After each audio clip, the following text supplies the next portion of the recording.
Decade of MBBS, the whole medical world had changed. Things like immunity were Greek to me, and I had to learn them like a nursery kid. Years rolled on. Hansen disease became my first love till the date of International Congress of Dermatology, Delhi, where one of my mentors, Dr. Barua, advised me to learn new alphabets of AIDS.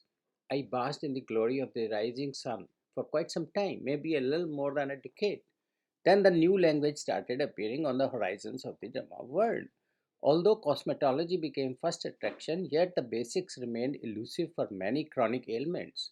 Newer therapies based on research in the basic dermatology emerged, or as I can say, they are still emerging. HS is one such disease besides vesiculosis and papillosquamous disorders which need our attention. I thought of learning its ABC thus and will share with you whatever I could learn so far.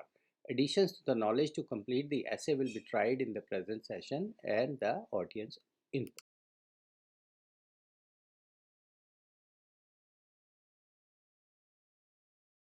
As you can see in this diagram, it is like an octopus, the main causes of hidradenitis suppurativa, when various limbs of which are maybe lifestyle, irritants, hormones, immunity, infection, occlusion, and genes. We'll study them one by one.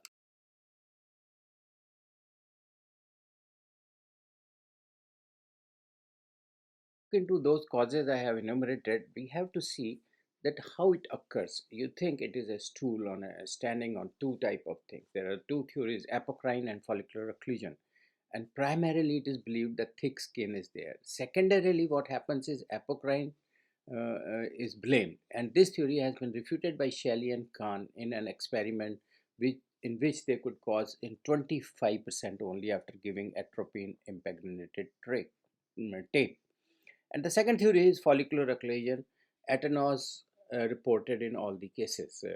The 31 years ago, genes were also blamed behind follicular occlusion because of some of the familial incidents.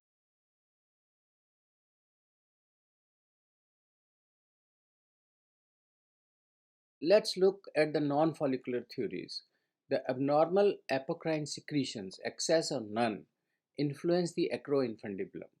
Sinus tract does not arise from hair follicle but are epidermal invaginations, we all know. And resident coagulase negative staphylococci cause adherence of the epidermis in the closed tissue of the intertriginous area. This is what the believers of non-follicular theory believe.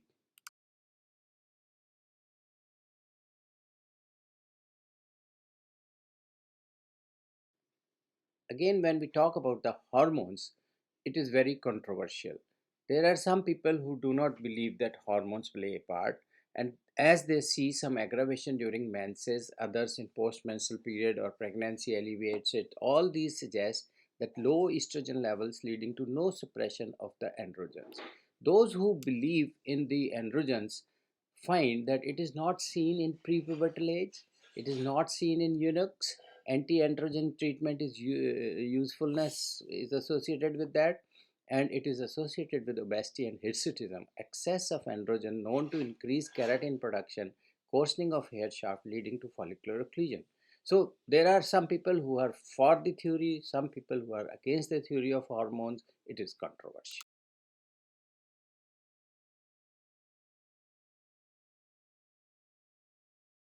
Now, talking about the genes, it is believed that autosomal dominant genes play a part.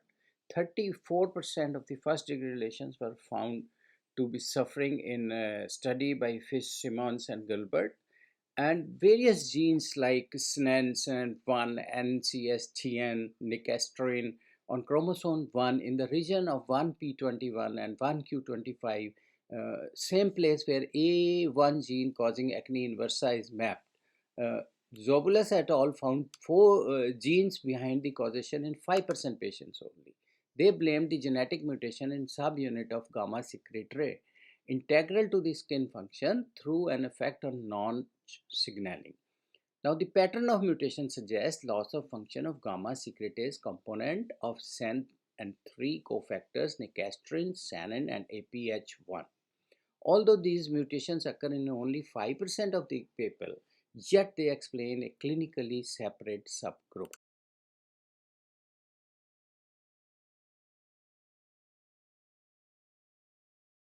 Now, some people have blamed defects in immunity also. Again, it is not proven. Lepins et al. In 2001 said the neutrophil function defect is there.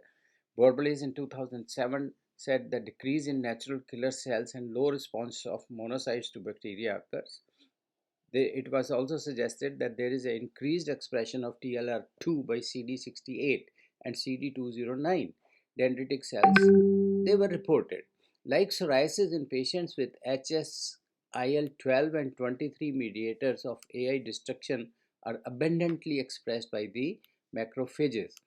IL-23 is known to induce Th17, explaining the clinical features of rarity of skin infections in hidradenitis suppurativa.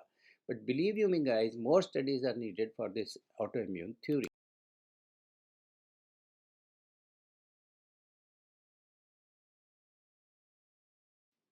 Coagulase negative staphylococci and anaerobic bacteria may initiate as in acne or can be responsible for destructive scarring, etc., because of secondary infections later in the disease. Sweat ducts can become occluded with pus positive extracellular substance, the cause of which was suggested to be staph epidermidis. Also, it also causes malaria in experimental conditions. Earliest event being the rupture of follicular epithelium. Exact cause is not known, although friction in the interdigenous locations can be suspected.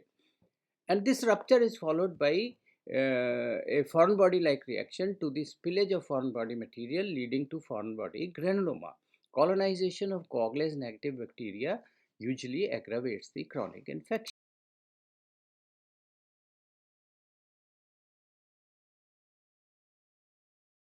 Then there is a blame on chemicals like deodorants, mechanical like depilation or shaving. One study, of course, negated all these factors outrightly. And in some patients, OCPs and lithium have also been reported, rarely to be associated with the cause of this. I have seen one patient who was severely depressed and was put on lithium and then had hidradenitis suppurativa.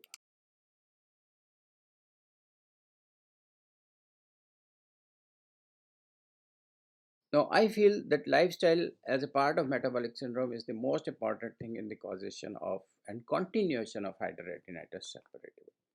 Overweight, obesity, cigarette smoking. How does it not known? Maybe altered chemotaxis of the polymorphic neutrophils, maybe cigarette smoking.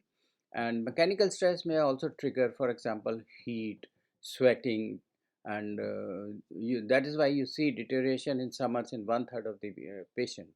Stress, menstruation in females, lung and buccal cancer, more in tobacco users and chewers or smokers, are more common in HS patients as compared to general population. This was published by Jamek GB in 2003. But there is no correlation between the severity or duration of the disease and metabolic syndrome, however, has ever been established.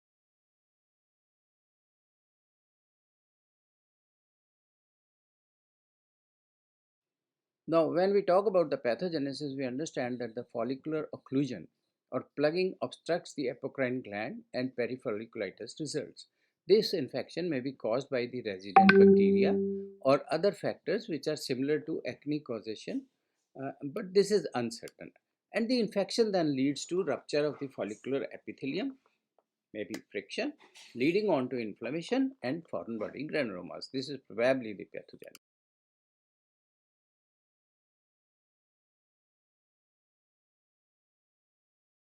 Histopathology of any disease, it becomes very easy if you know the etiology and pathogenesis. And this is similar to, when you used to draw a floral diagram, if you knew the floral formula of any botanical family. If we recollect the etiopathogenesis, then histopathology should be simple. The salient features are enumerated in this slide.